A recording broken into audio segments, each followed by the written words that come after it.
Presidente da Terceira Câmara Criminal, Fortuna Grion. Peço licença a Vossa Excelência e aos demais julgadores desta honrada Câmara para cumprimentá-los na pessoa da eminente relatora desse caso, a desembargadora Maria Luísa de Marilac, e faço extensão desses cumprimentos ao Procurador de Justiça. Sim, Excelência. A turma julgadora, essa é diferente. Luísa de Marilac é relatora. Otávio Bocalini e Franco Ligino serão os vogais. Vossa Excelência pode prosseguir. Muito obrigado, senhor presidente. Continuando os cumprimentos, havia os estendidos ao Procurador de Justiça e também faço extensão aos colegas advogados, aos serventuários da Justiça e demais pessoas que acompanham a sessão. Excelências, de forma bem objetiva, o que temos aqui trata-se de impetração de habeas corpus contra a decisão do juízo da comarca de Conselheiro Pena, que decretou a prisão preventiva do paciente no caso em questão. E aqui, Excelência, a defesa aponta como razões para a concessão da ordem que a decisão do juízo primeiro carece de fundamentação idônea para manter a prisão preventiva, bem como, além da fundamentação não idônea apresentada, não foram apresentados pelo juízo monocrático as razões pelas quais as medidas cautelares diversas da prisão seriam ineficazes.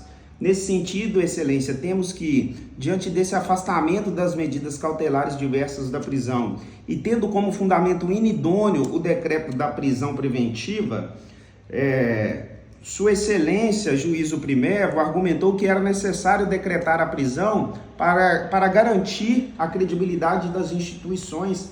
Argumento esse que a defesa discorda respeitosamente por entender que o Poder Judiciário nada tem a ver com questões relacionadas à credibilidade de instituições de segurança pública, sendo certo que as medidas cautelares aqui seriam suficientes para cautelar a demanda, tendo em vista tratar-se aqui de crime afiançável, Excelências. E nesse ponto é importante frisar o seguinte, que o crime em questão, num primeiro momento, à luz da interpretação da autoridade policial que lavrou o auto de prisão em flagrante, entendeu tratar-se de crime de trânsito e naquela ocasião a autoridade policial fixou a fiança em favor do paciente, fiança esta que fora paga pelo seu irmão e colocado o paciente em liberdade. Contudo, Excelências, única e exclusivamente em razão de passagens anteriores pelo sistema de justiça, o promotor de justiça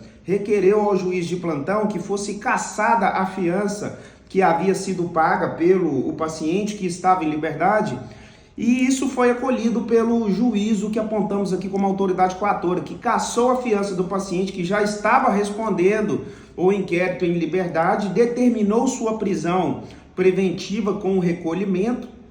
E aí agora nós estamos diante de uma situação em que a Justiça, o Código de Processo Penal, autoriza a ele a responder o processo mediante aplicação de medidas cautelares, porque trata-se de crime afiançável, mas aqui nós vemos, infelizmente, a aplicação da regra da prisão como última ratio. É bem sabido que a prisão preventiva só deve ser imposta quando não for possível aplicar outras medidas. E aqui no caso em questão, nós temos diversas medidas que podem ser aplicadas.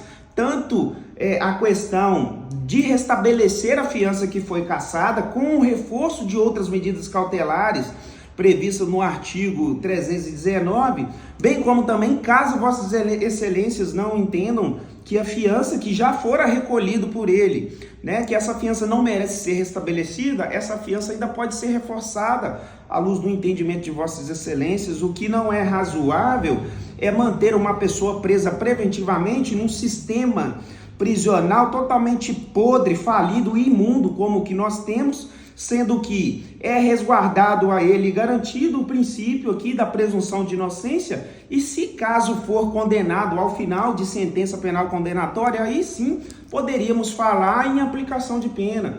Sendo assim, Excelência, diante desses contextos de tratar-se de crime afiançável, de a fundamentação da juíza ser totalmente genérica com relação aos motivos ensejadores para a decretação dessa prisão preventiva, aqui nós temos que não haverá nenhum prejuízo à colocação do paciente em liberdade, se for cumulado com fiança ou não, outras medidas diversas da prisão, citando como, por exemplo, monitoramento eletrônico e outras que vossas excelências entenderem necessário.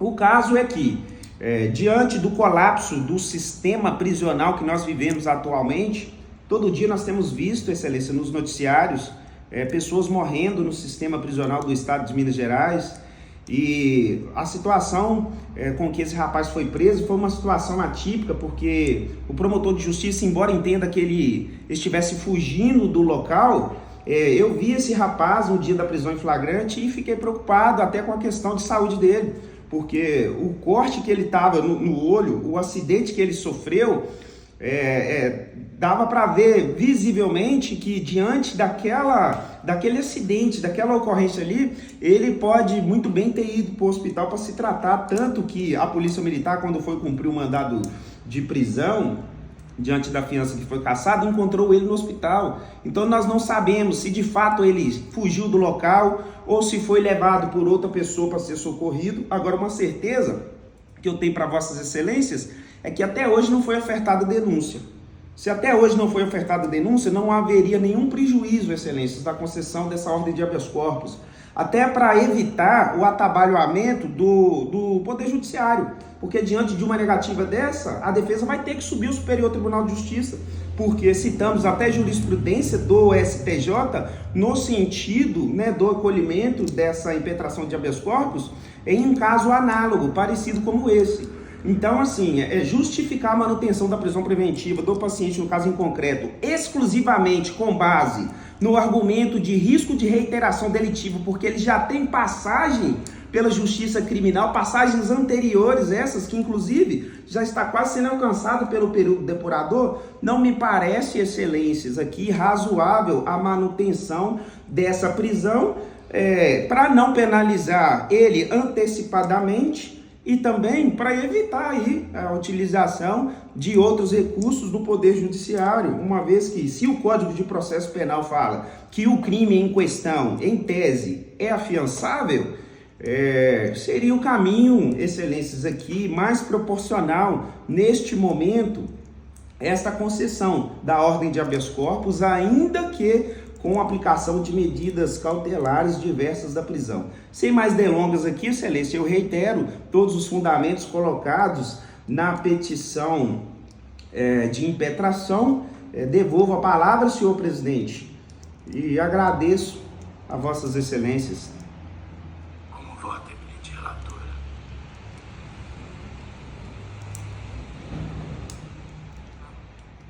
Eu ouvi atentamente a explicação na tribuna, tem até voto escrito, mas eu vou pedir visto para a próxima sessão, trazer na próxima sessão, para verificar. Entendi que a decisão da juíza está fundamentada, com base que ele já cumpriu pena por crime de tentativa de homicídio, e também estou entendendo da gravidade da conduta dele mesmo, que razão de consumo de álcool teria colidido a moto contra a vítima e veículos que estavam estacionados, e não foi um só, tá? E saindo do local sem prestar socorro.